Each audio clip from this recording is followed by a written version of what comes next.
Donc, deuxième partie de la correction de l'EI, on passe à l'exercice 4, qui est donc le tri par comptage.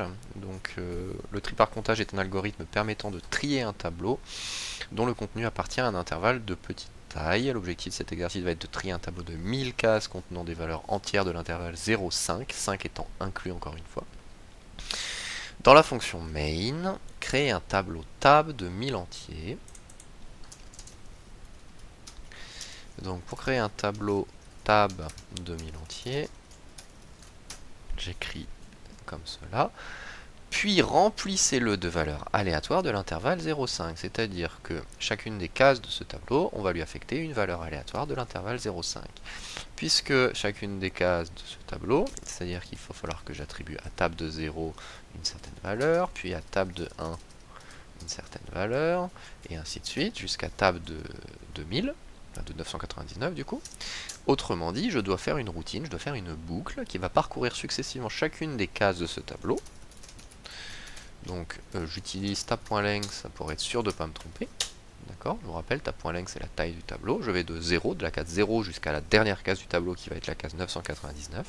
Et pour chacune de ces cases, c'est-à-dire pour la ième case de mon tableau, je génère mon nombre aléatoire. Donc c'est des nombres entiers. Il faut donc encore une fois que je fasse mon cast. Et je vais de 0 à 5 inclus. Je multiplie donc par 6. Voilà pour cette question. Écrivez une fonction affichée qui affiche dans la console un tableau, case par case, séparé par un espace. Donc c'est une fonction qui affiche dans la console, donc elle ne prend aucun paramètre, elle ne renvoie rien, et puis elle ne prend pas non plus de et puis elle prend comme paramètre le tableau qu'elle veut afficher. Donc là on manipule des tableaux d'entiers, donc donnons-lui un tableau d'entier. C'était pas faux si vous aviez mis un tableau de double, le problème étant que derrière, dans les questions suivantes, vous n'auriez pas pu l'utiliser pour votre propre tableau. Alors comment on fait ça? On nous demande donc d'afficher case par case séparé par un espace. On va faire un parcours du tableau case par case. D'accord. À chaque fois, je vais faire un système out. Je ne fais pas de println parce que sinon ça reviendrait à la ligne à chaque fois. Je vais afficher la ième case. Et puis là, je vais différencier deux cas. Je vais prendre le cas où on n'est pas à la dernière case. Si on n'est pas à la dernière case, on va mettre un espace. Si on est à la dernière case, on ne met pas d'espace, histoire de respecter la mise en forme demandée. Donc si i est égal à la dernière case du tableau, c'est-à-dire table de length moins 1, dans ce cas-là, je vais juste faire un retour à la ligne. D'accord. Par contre, dans tous les autres cas, je vais faire un espace. Voilà. Voilà pour cette question. On continue. Écrivez une fonction compte qui, pour un tableau donné, retourne le nombre de cases contenant une certaine valeur. Donc là, il y a deux paramètres qui sont nécessaires. Il faut déjà que je donne à ma fonction le tableau dont elle a besoin.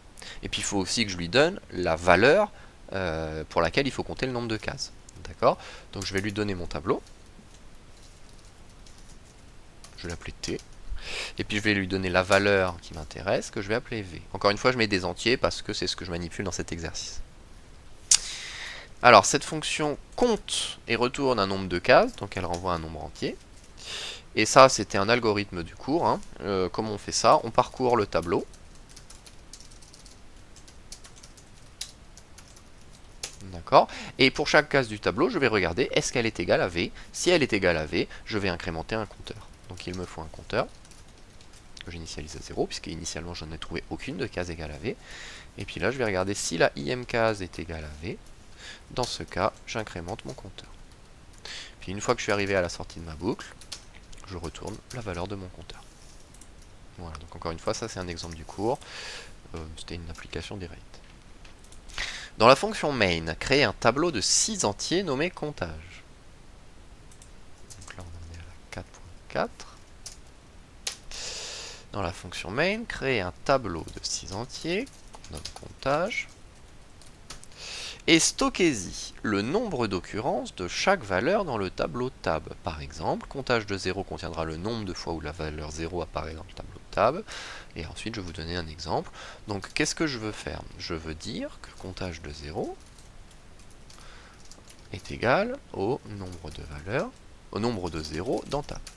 D'accord? Et je viens de vous faire écrire une fonction qui s'appelle compte, qui compte exactement ce truc-là. Donc autrement dit, comptage de 0 est égal au résultat de la fonction compte, lorsque je lui donne comme paramètre le tableau tab, et la valeur 0. D'accord? Et puis je veux faire ça pareil pour comptage de 1, pareil pour comptage de 2, et ainsi de suite. Donc là encore une fois, on voit apparaître une boucle, la boucle étant que ici je fais varier à chaque fois 0, 1, 2 et ainsi de suite, et idem ici 0, 1, 2 et ainsi de suite. Donc autrement dit, je vais faire une boucle qui pour chaque case de mon tableau comptage stocke dans la ième case du coup le résultat de la fonction de compte pour le paramètre tab et la valeur i. Voilà pour cet exercice. Question 5, qui était probablement la plus difficile. Écrivez une fonction, alors là je vous donnais tout, écrivez une fonction tri